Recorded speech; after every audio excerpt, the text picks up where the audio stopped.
Hola hermanos y bienvenidos de nuevo a este curso sobre la literatura de sabiduría en el Antiguo Testamento. Hoy estoy emocionado a continuar nuestro estudio por considerar el libro de los Proverbios y vamos a ver cómo es la norma para vivir bien en este mundo según el Creador. Primero vamos a considerar el título de este libro y sus autores. El título que tenemos en español, tanto en inglés, proviene de la palabra en latín, proverbia, y tiene que ver con el título en hebreo en su significado. El título en hebreo es Mishle, que pues proviene de las primeras palabras que están ahí, que se encuentran en versículo 1 de Proverbios. El libro Mishle Shlomo, es decir, los Proverbios, Mishle, Proverbios, Shlomo de Salomón, como el autor principal aquí del libro.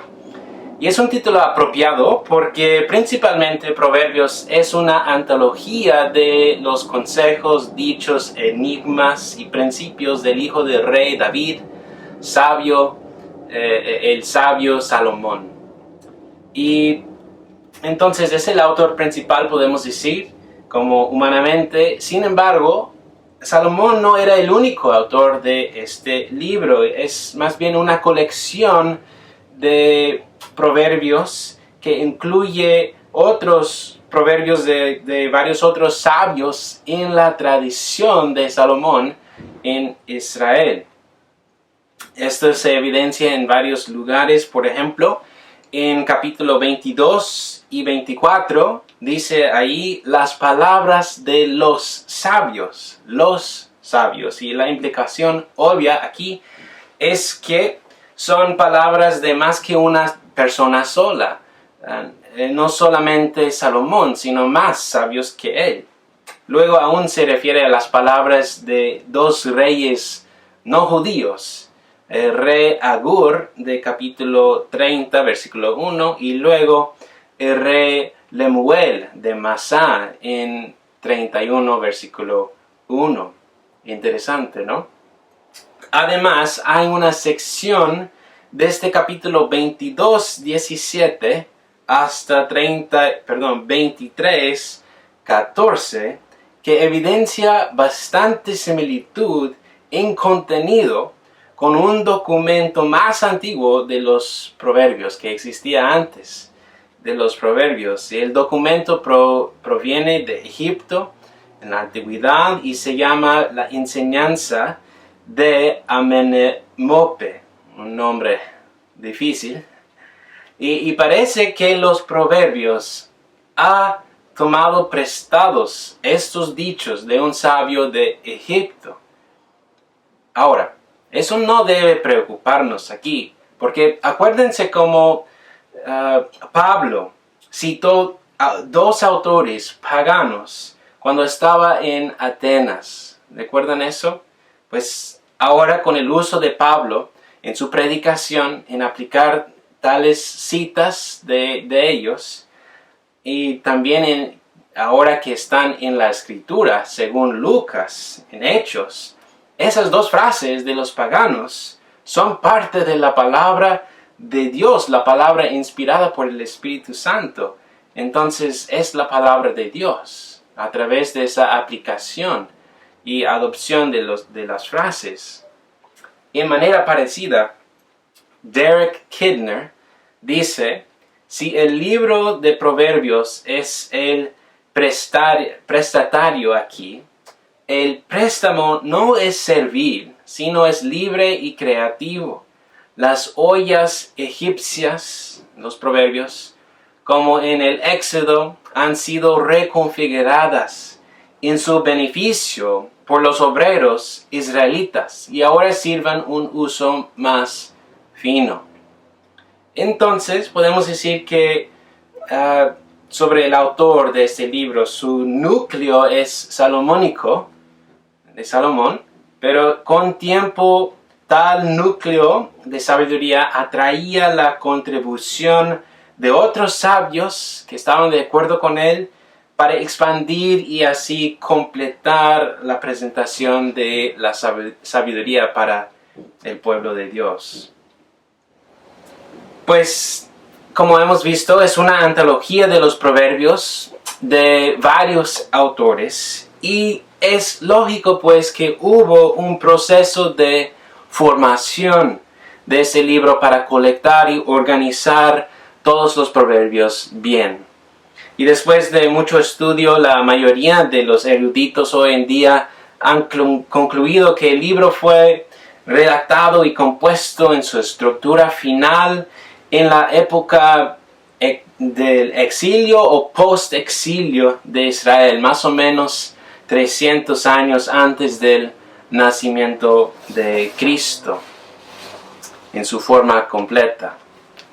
Ahora, sobre los autores y este proceso largo de composición y compilación, tenemos que acordarnos de otra realidad. Siempre cuando estamos considerando un libro de la Biblia, tenemos que ver que el autor y organizador, redactor principal de este libro, como todos los otros libros de la Biblia, es el Espíritu Santo de Dios. Y durante todo su proceso, desde el principio hasta su cierre, el Espíritu Santo estaba inspirando y preservando el contenido perfectamente bien según la voluntad del Padre y también para glorificar al Hijo, Cristo. La inspiración de las Escrituras fue una obra de Dios. Dios es perfecto, entonces fue una obra perfecta, aún en su compilación y composición. Y esta afirmación, hermanos, de la inspiración por el Espíritu Santo de Proverbios debe calmar nuestra preocupación sobre tal asunto. Eso es lo que tenemos para el título y autores. Ahora vamos a considerar el contexto histórico y el propósito de este libro.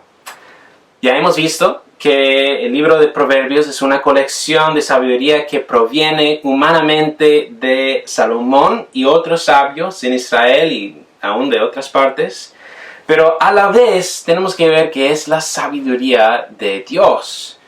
Y podemos decir que la sabiduría de Proverbios es derivativa, porque se deriva de Dios mismo, a través de su agente Salomón y los otros, ¿no? Y eso nos lleva al contexto histórico que está al fondo de este libro de Proverbios, la historia del rey Salomón que se encuentra en Primera Reyes 3 a 10. Y cómo está relacionada esa historia con la sabiduría que está en este libro. Bueno, al considerar la historia nos va a ayudar en gran manera, yo creo, entender también el propósito de este libro, la potencial poderosa de la sabiduría compuesta aquí en los Proverbios para nosotros. Y comenzando en la historia, en Primera Reyes 3, 5 a 14, encontramos la historia cuando Salomón, un joven, pidió del Señor sabiduría para gobernar el pueblo de Israel, un gran reino. Y Dios le da una oferta grande aquí, diciendo, pide lo que quieras que pide lo que quieras que yo te dé. Y Salomón demuestra su corazón sumiso, humilde ante Dios por decir en versículos 7 y 9, ahora Señor Dios mío, has hecho a tu siervo rey en lugar de mi padre David, aunque soy un muchacho y no sé cómo salir ni entrar, es decir, sin experiencia, sin esa sabiduría. Tu siervo está en medio de tu pueblo al cual escogiste, un pueblo inmenso que no se puede enumerar ni contar por su multitud. Da pues a tu siervo un corazón con entendimiento para juzgar a tu pueblo y para discernir entre el bien y el mal. Pues ¿quién será capaz de juzgar a este pueblo tuyo tan grande? Y aquí la palabra en hebreo para juzgar a este pueblo es la palabra mishpat, que también significa gobernar. Entonces está pidiendo por la sabiduría para gobernar bien el reino de Dios. Y sabemos que mishpat también significa gobernar, porque en el tiempo de los jueces de Israel, los jueces como Samuel, no solo juzgaban entre casos civiles, entre el mal y el bien, pero también gobernaban la nación de Israel como gobernadores en aquel entonces. Entonces está pidiendo por esa sabiduría de gobernar el reino de Dios. Él reconoció su falta de experiencia y la gran responsabilidad delante de él y su necesidad de esa sabiduría, su necesidad de entendimiento y discernimiento y la habilidad de manejar todos sus asuntos y tareas de un rey.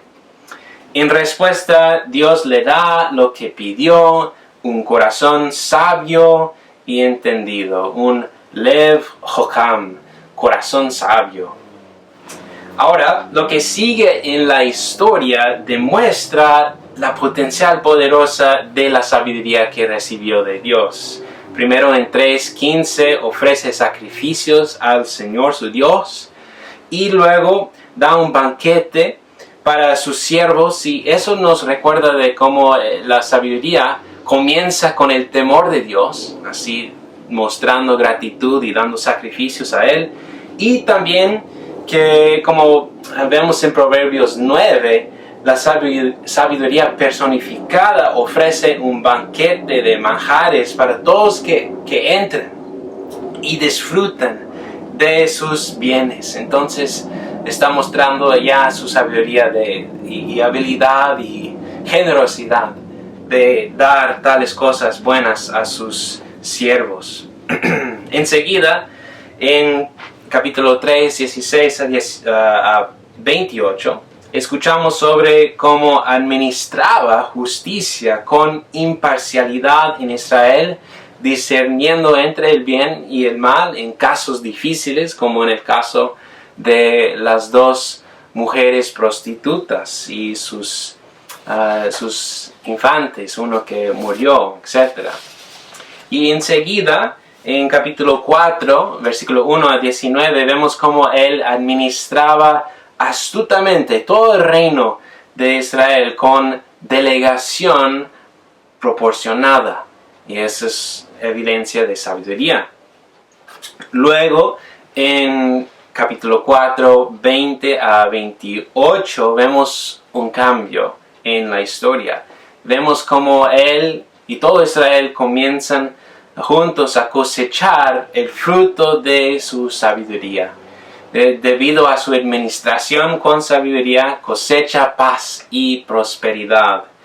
Pero fíjense que no solo está cosechando todo esto para sí mismo, sino para todos los habitantes del reino de Israel. Porque la verdadera sabiduría de Dios no es egoísta. La verdadera sabiduría busca el bienestar de toda la creación de Dios en armonía perfecta.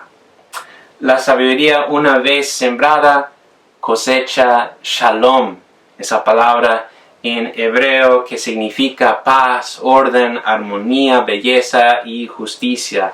Verdadera prosperidad delante de Dios en su presencia. Y no es coincidencia, hermanos, que el nombre mismo de Salomón en hebreo es Shlomo. Su nombre comparte la misma raíz que la palabra Shalom, para paz. Y esto está conectado con la historia también. El hecho que la sabiduría que recibió Salomón del Señor, la sabiduría que recibió Shlomo del Señor, resultó en Shalom para toda la nación de Israel. Y eso nos da una vista del propósito y poder de la sabiduría. Es estimulante, restaurativa y renovadora.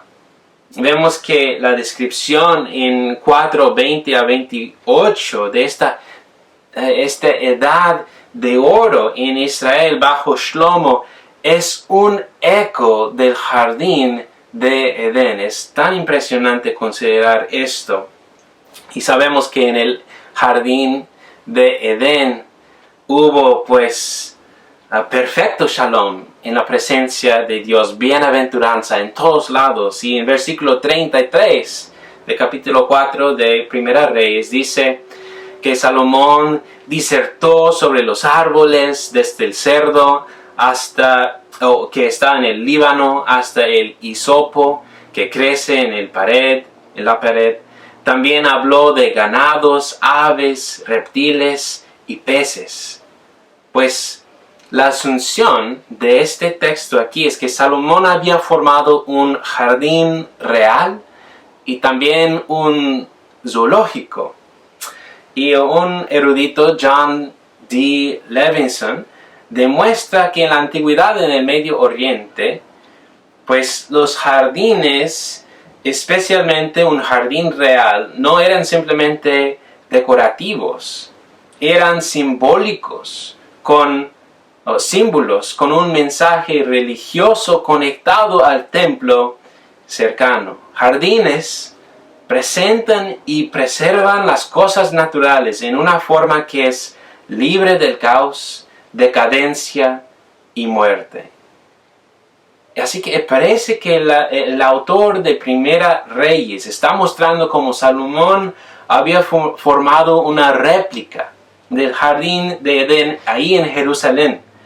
En lugar del caos y la destrucción que existe en el mundo y la muerte, había formado un lugar casi sin caos, casi sin decadencia y muerte. Demostración de su sabiduría en acción. Y no es coincidencia que aún menciona en ese pasaje que su dominio extendió hasta el río Eufrates, que fue el cuarto río mencionado ahí en Génesis 2 acerca de los límites y los ríos que existían allí en el jardín de Edén.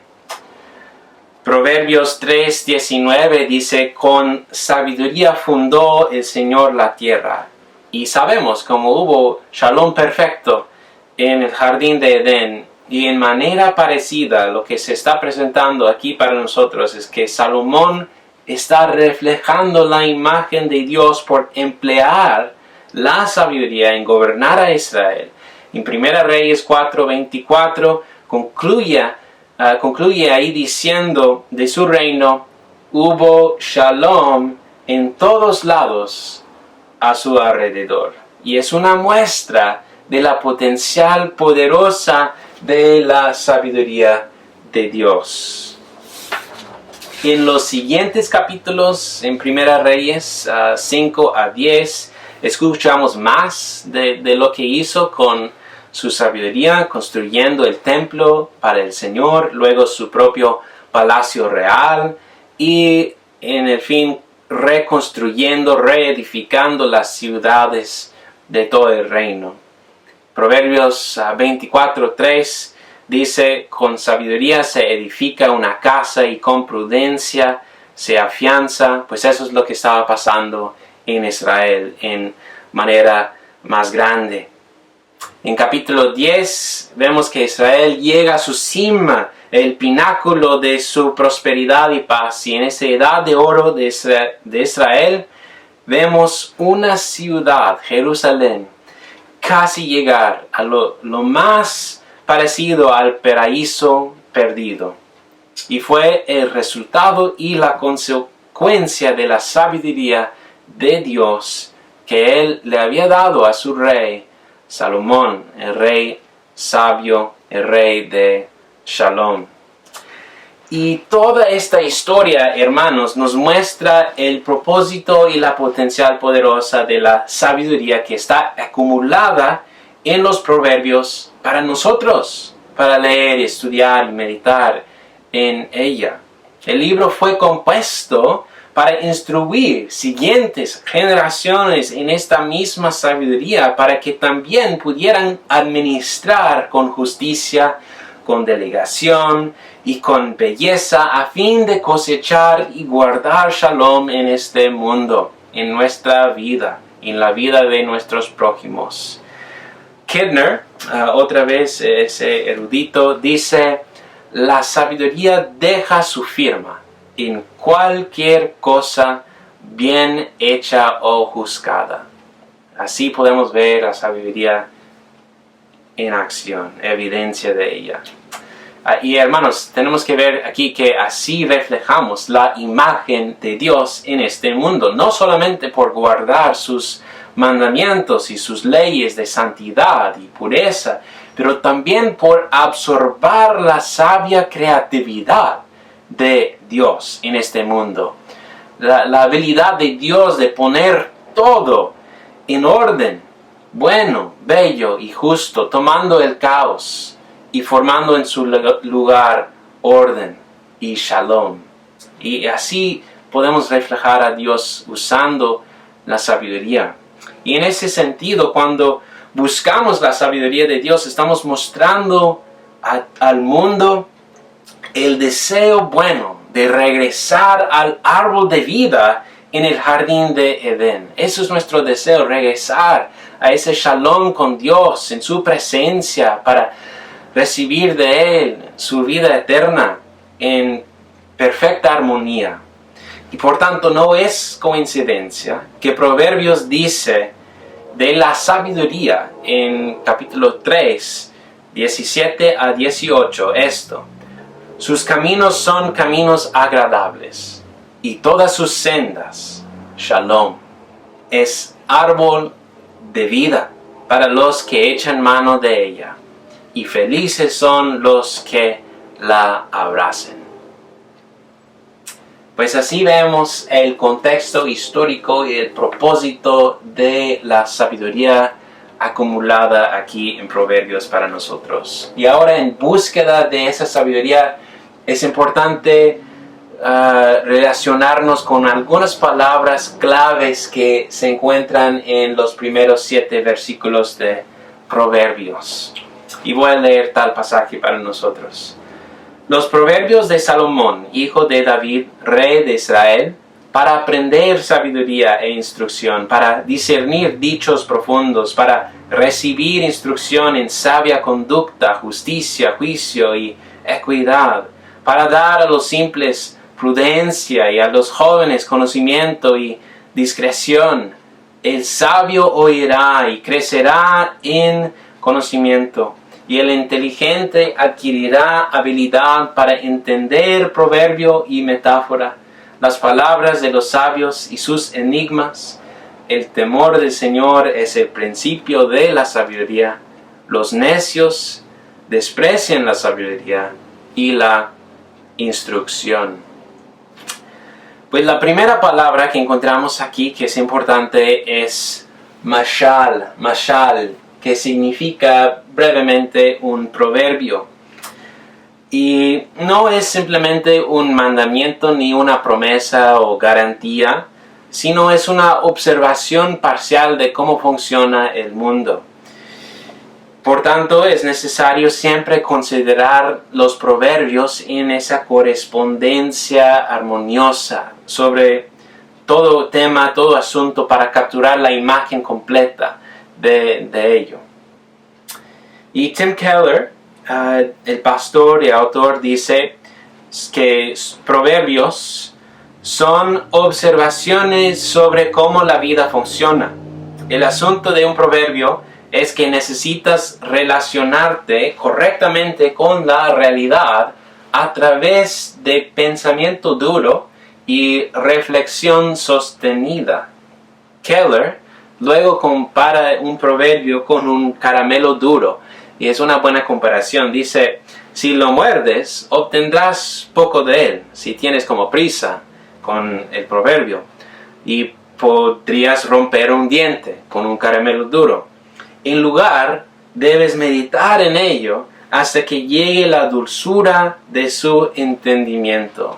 Así que reflexión y pensamiento duro es necesario para aprovechar de toda la dulzura que está allí en un proverbio. Enseguida, la siguiente palabra es Jokmah. Ya consideramos esta palabra en el video pasado, pero es sabiduría. Y otra vez Keller dice, significa más que ser moral, incluye también la habilidad de hacer buenas decisiones, incluso cuando no hay leyes morales claras que le digan exactamente qué hacer. Por ejemplo, necesitas sabiduría con la pregunta ¿con quién deberías casarte exactamente? ¿Qué trabajo tomar? ¿Si mudarte o quedarte? Pues esas no son decisiones morales en blanco y negro. Sin embargo, una decisión incorrecta en esas situaciones puede ser desastrosa, destructiva, ¿no? Y como vimos en la primera lección, sabiduría o Hokmah es el arte de vivir bien según el Creador. Siguiente palabra, musar, que significa instrucción, musar, y eso significa instrucción, entrenamiento duro en algo, especialmente bajo la dirección de otros que son más sabios que tú, como padres, maestros o mentores en la vida. Y vemos pues que la sabiduría solo es para discípulos, para los que están dispuestos a recibir instrucción y corrección de los demás, y aún instrucción de la vida misma. Cuando uno enfrenta dificultades hay que aprender de tales situaciones. Y los que desprecian la instrucción, musar, ellos son los necios. Enseguida, otra palabra importante aquí es binah, y eso significa discernimiento. Keller dice, es la habilidad de anotar distinciones y sombras de diferencia cuando otros solo ven un burrón. En la vida cotidiana, alguien con binah puede ver las varias opciones y caminos posibles cuando otros solo pueden ver uno o dos, tal vez. Es como, por ejemplo, un buen jugador de ajedrez que pues puede visualizar y adivinar todas las diferentes formas en que el juego podría desarrollarse dependiendo de los posibles movimientos que él pueda hacer en el juego. Y así tiene tal discernimiento, binah, de lo que está pasando y las diferentes consecuencias de acciones. Y la última palabra es petit, que significa simple. Y esa es una persona ingenua, sin conocimiento, sin experiencia en la vida. No es precisamente igual a un necio, hay distinción aquí, porque todos los niños son simples, pero no es algo malo realmente. Solo les falta la instrucción, la disciplina y la experiencia de la vida. Y está bien si encuentras un niño simple, es natural. Pero, ¿qué pasa si encuentras un adulto simple, petit? Pues eso significa que no ha tenido diligencia, no ha estudiado, no le ha echado ganas en la vida, y eso demuestra pues necedad y falta de diligencia de su parte.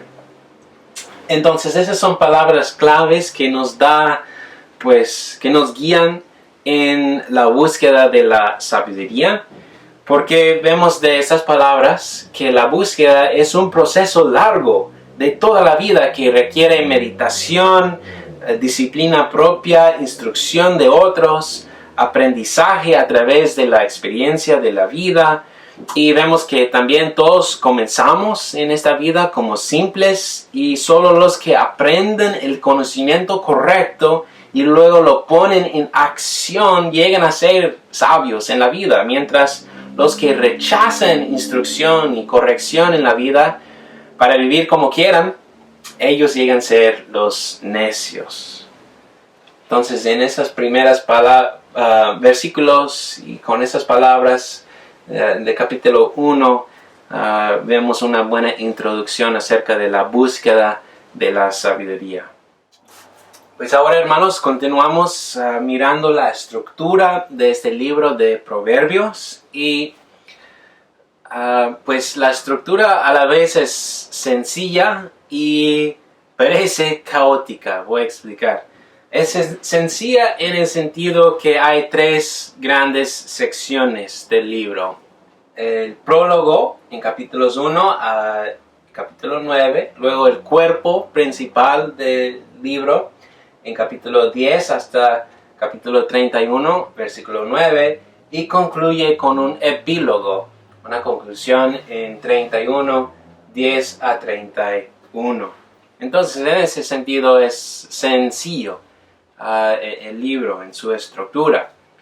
Pero digo que también parece caótico porque el cuerpo, aquí, esta sección donde hay la antología de los proverbios, consiste en esa colección de proverbios con una gran variedad de temas que pues, aborda proverbios. Los proverbios abordan temas de todo tipo de la vida bajo el sol, y no existe una organización temática de ellos. No están divididas como esa sección se trata del matrimonio y ese del dinero, etc. Más bien están, pues, se encuentran en todas partes de esta sección, dispersadas o dispersados están los proverbios. Y yo supongo que la razón detrás de eso no es para confundir, sino para forzarnos a estar en la búsqueda y la meditación de la sabiduría completa. Es como caminar en un campo donde sabes que hay tesoros ahí, escondidos, enterrados debajo de la tierra, y estás en búsqueda de un tesoro en particular, pero no hay una manera fácil de encontrar el tesoro que estás buscando. Entonces es necesario irte, pues, excavando todo, desde una parte hasta llegar a lo que estás buscando. Y en el proceso de irte excavando todo el campo de los proverbios, vas a enfrentar y encontrar diferentes ollas y tesoros que son buenos para ti, que necesitas. Y tesoros sabios que no sabías antes de comenzar tu búsqueda, que realmente necesitabas. Pero al encontrarlos, pues así te afecta y te ayuda en gran manera. Y por eso creo que hay una estructura más caótica con todos los proverbios más o menos dispersados ahí, sin organización temática. Regresamos aquí al prólogo para considerar el contenido aquí. Y debemos ver que esta introducción al libro de Proverbios probablemente fue añadida después de la colección de proverbios en el cuerpo, y hay que preguntar por qué fue añadida esta introducción. Y creo que hay dos razones. Primero, para dar un fundamento teológico para este libro, para poner la sabiduría en el contexto de la obligación del pacto de temor al Señor, el Dios de Israel. Así está colocando la sabiduría del libro en la cosmovisión judeo-cristiana y mostrando que su contenido no es nada común. Al contrario, esta es la sabiduría según el Creador del universo y el Redentor de Israel en particular. Además, en su estilo muy judío, demuestra en términos amplios en esta sección los dos caminos delante de todo ser humano. El camino de la sabiduría, que resulta en la vida, y el camino de la necedad, que resulta en la muerte. Y eso parece como tiene similitud con las palabras de Moisés en Deuteronomio 30:15, donde dice: mira, yo he puesto hoy delante de ti la vida y el bien, la muerte y el mal. En comparación, Este prólogo de Proverbios pone delante de nosotros la vida de mujer sabiduría y la muerte de Madame Necedad. Y así está mostrando el fundamento teológico para nosotros desde el principio.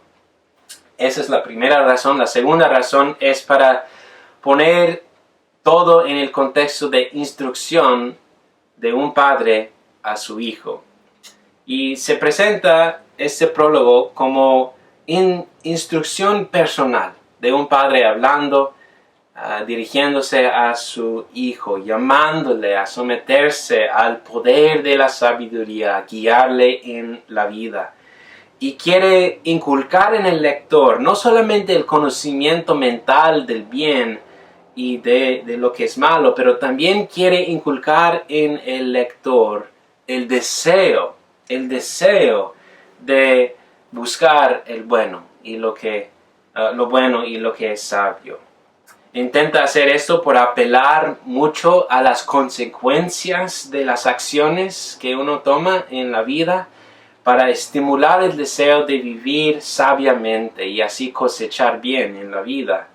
Porque la seducción de tentaciones siempre estará presente para nosotros en la vida, compitiendo por nuestros deseos. Por tanto, la voz del Padre llega intentando a persuadirnos como lectores a desear lo mejor para nosotros, la sabiduría y su banquete de vida real.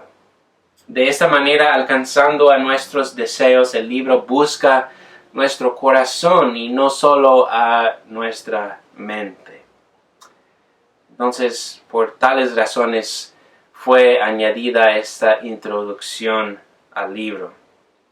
Y debido a esa competencia entre la seducción de la Madame Necedad y pues la sabiduría de mujer sabiduría, el prólogo poéticamente presenta a la sabiduría personificada como esa mujer sabiduría que está en contraste con la mujer adúltera que podemos llamar es Madame Necedad. Y es interesante ver que desde la antigüedad de la iglesia muchos han conectado esta personificación de mujer sabiduría con Cristo preencarnado antes de que vino al mundo. Pero hay dos problemas grandes, yo creo, con esta interpretación. Porque Proverbios 8 indica que la sabiduría personificada fue creada en el principio. Capítulo 8, 22 dice: el Señor me dio la vida como primicia de sus obras, mucho antes de sus obras de antaño. Y también el otro problema es que la sabiduría es comunicable. Su voz dice en 8:15: por mí reinan los reyes y los gobernantes decretan justicia. Y esos son problemas porque el Hijo de Dios es eterno, no fue creado y su persona no es una habilidad comunicable a seres humanos. Entonces, la descripción de la sabiduría no encaja perfectamente bien con la descripción y la identidad del Hijo de Dios, la segunda persona de la Trinidad. Pero me dices en respuesta, Pablo en su carta afirma que Jesús es para nosotros la sabiduría de Dios, en 1 Corintios 1:30. Y es cierto que dice eso, dice: por obra de Dios están ustedes en Cristo Jesús, el cual se hizo para nosotros sabiduría de Dios. Pero fíjense que eso no significa que Cristo es igual a la sabiduría de Dios, sino que Cristo es la encarnación perfecta de la sabiduría divina.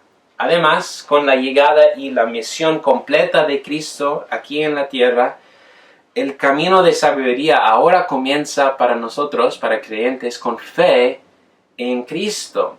Ese temor de Él y asombro y amor por Él y abrazamos a Jesús con fe, no solamente para cosechar una vida temporalmente mejor aquí en este mundo, sino abrazamos a Cristo para cosechar la vida eterna en la nueva creación, la vida real.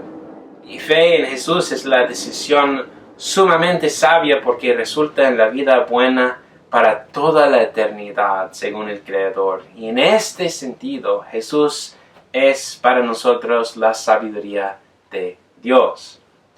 Y todo eso por decir aquí que no debemos igualar la personificación de sabiduría con la persona de Cristo.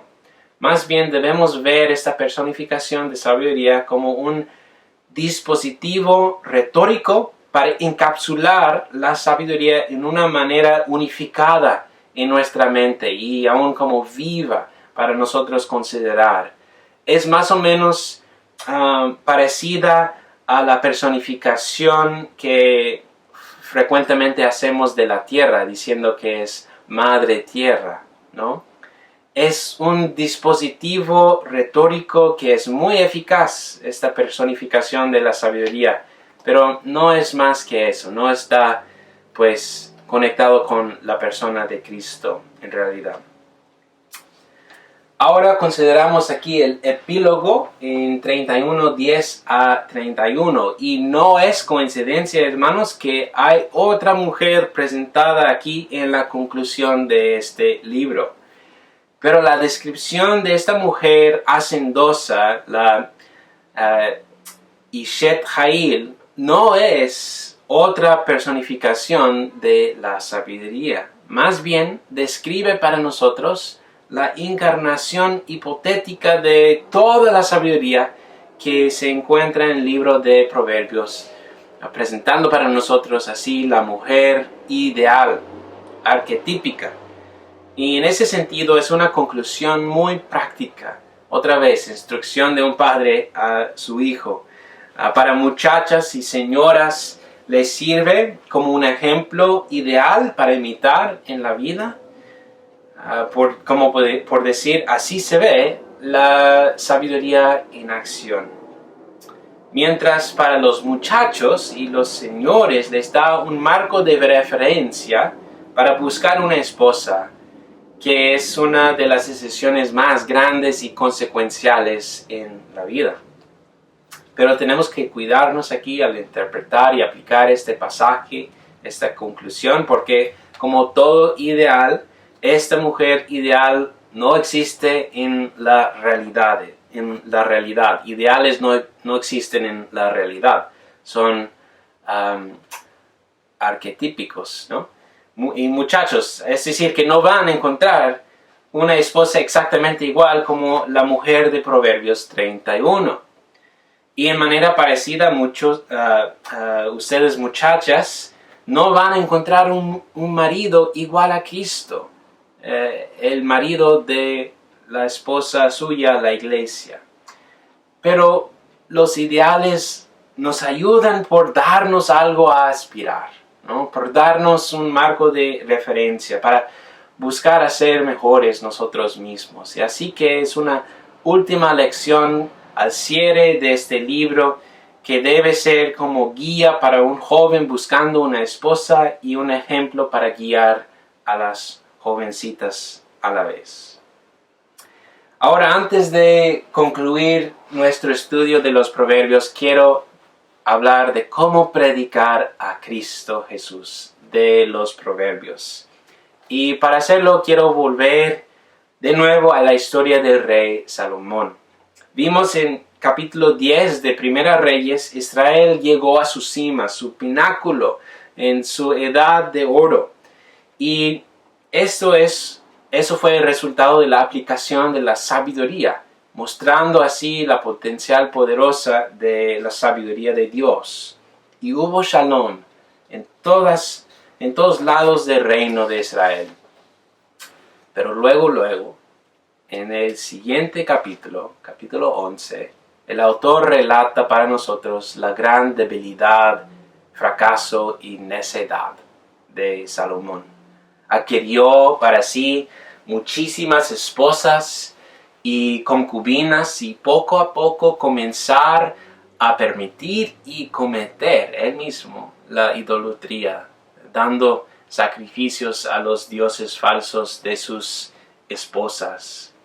Así que no siguió perfectamente toda su propia sabiduría, porque igual que nosotros, Salomón era un pecador con deseos defectuosos.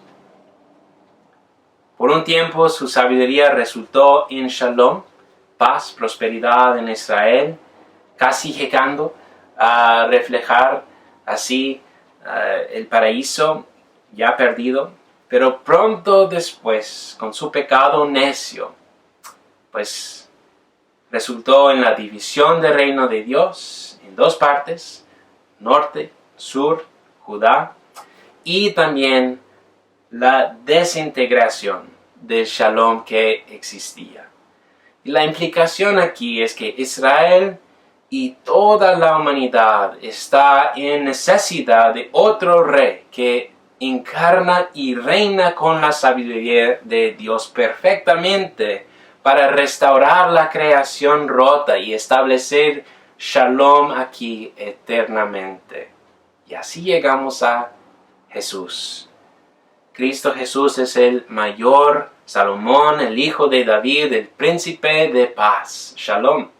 El rey que evitó la seducción de la necedad en su prueba en el desierto y luego rompió la maldición de la muerte con su muerte en la cruz para hacer Shalom entre nosotros y Dios y en todas partes de la creación. Y ahora Jesús está reinando con sabiduría, reorganizando nuestros corazones y está también avanzando las fronteras de su reino hasta los confines del mundo con la promesa de su regreso y cuando va a establecer para siempre aquí en la tierra su reino como está en los cielos.